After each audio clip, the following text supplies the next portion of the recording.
Hello दोस्तों, आप सभी को हमारे प्रभु यीशु मसीह के नाम में जय मसीह की स्वागत करते हैं आज फिर से एक और नए वीडियो में। दोस्तों, आज हमारे बहुत सारे चर्चों में हमारे भाई बहन पूछते हैं कि ब्रदर, क्या हम श्रृंगार कर सकते हैं? श्रृंगार में सोने चांदी के गहने पहनना भी आता है ना? आज के समय में तो अधिकतर स्त्रियां गहनों के लिए घर में झगड़े कर लेती हैं पति से, और जब उनको मिल जाता है तो वो खुश हो जाते हैं। तो कहने का मतलब ये है कि क्या एक स्त्री को सोने का गहना पहनना सही है कि नहीं। उससे पहले मैं आपको बताना चाहूँगा कि बाइबल श्रृंगार के बारे में क्या कहता है। देखिए, श्रृंगार करना अपने आप में गलत नहीं है। जब हम बालों में कंघी लगाते हैं या फिर तेल लगाते हैं या हल्का फुल्का क्रीम या पाउडर लगा लेते हैं तो वो भी श्रृंगार में ही आता है।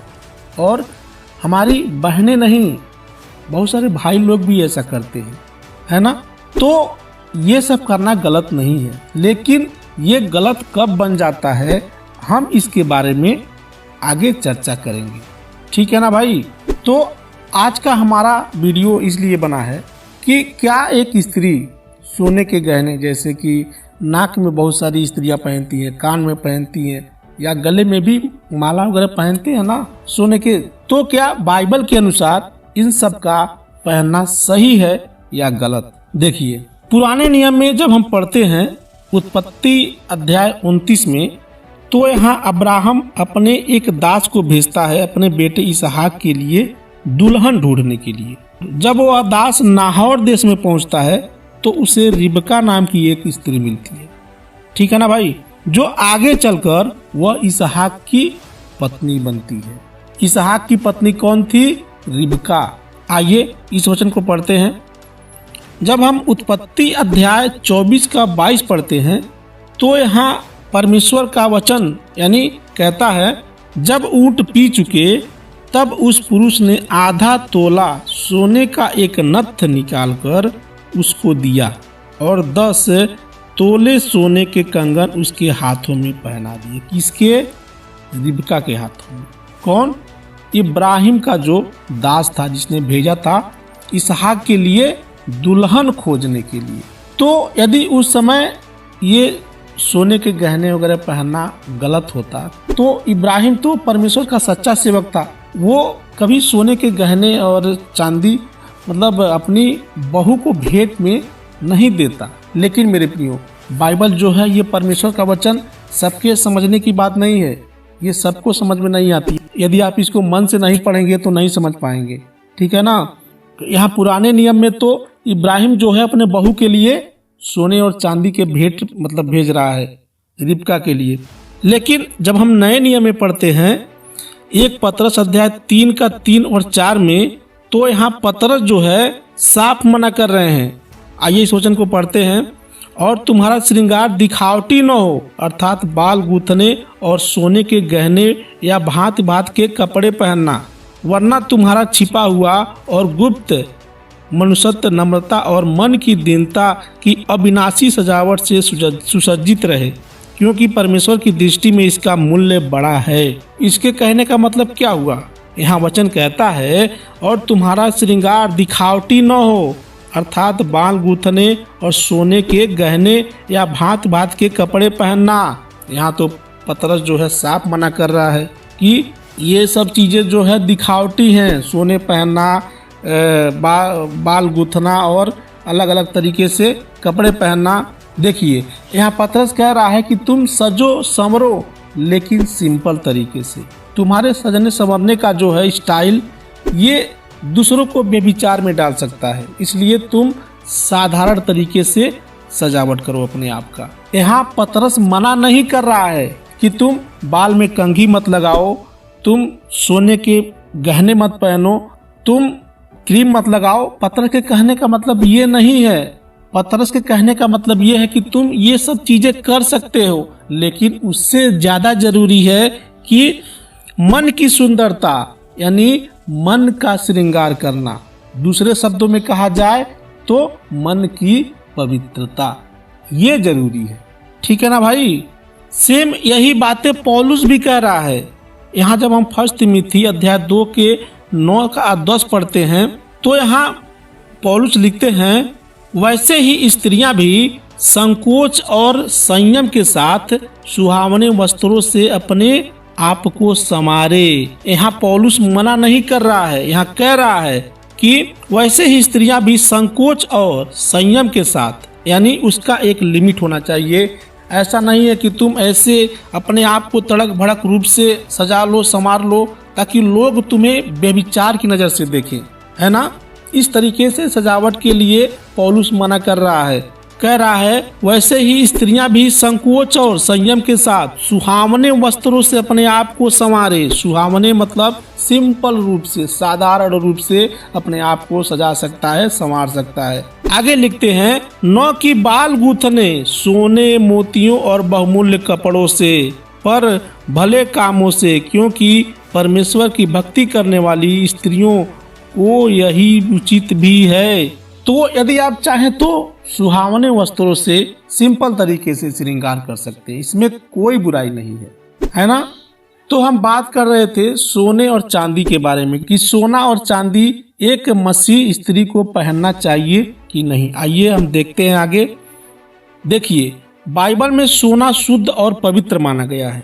जैसे कि पुराने जमाने में बड़े बड़े राजा महाराजा लोग सोने चांदी का प्रयोग किया करते थे, है ना। यहाँ जब हम मत्ती अध्याय 2 के 11 में पढ़ते हैं, जब प्रभु यीशु मसीह का जन्म हुआ था गौशाला में, वहाँ पर पूर्व देश से कुछ विद्वान और ज्योतिषी लोग भी आए थे।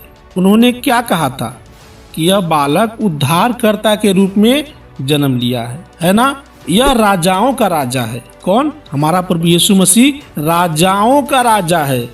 तो ज्योतिषी और विद्वान लोग कुछ सोने के भेंट लेकर आए थे और प्रभु यीशु मसीह के जन्म अवसर पर उनके माता पिता को भेंट दिए, है ना।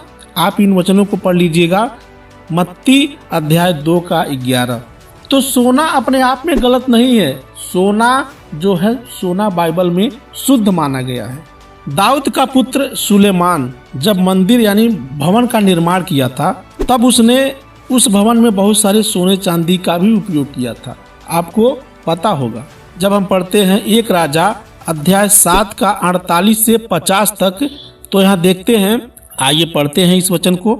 यहोवा के भवन के जितने पात्र थे सुलेमान ने सब बनाए, अर्थात सोने के बेदी और सोने की वह मेज जिस पर भेंट की रोटी रखी जाती थी, और शुद्ध सोने की दीवटें जो भीतरी कोठरी के आगे 5 तो दक्षिण की ओर और 5 उत्तर की ओर रखी गई, और सोने और फूल 50 दीपक और चिमटे और शुद्ध सोने के तसले, कैंचियाँ, कटोरे, धूपदान और करछे, और भीतर वाला भवन जो परम पवित्र स्थान कहलाता है और भवन जो मंदिर कहलाता है, दोनों के किवाड़ों के लिए सोने के कब्जे बने।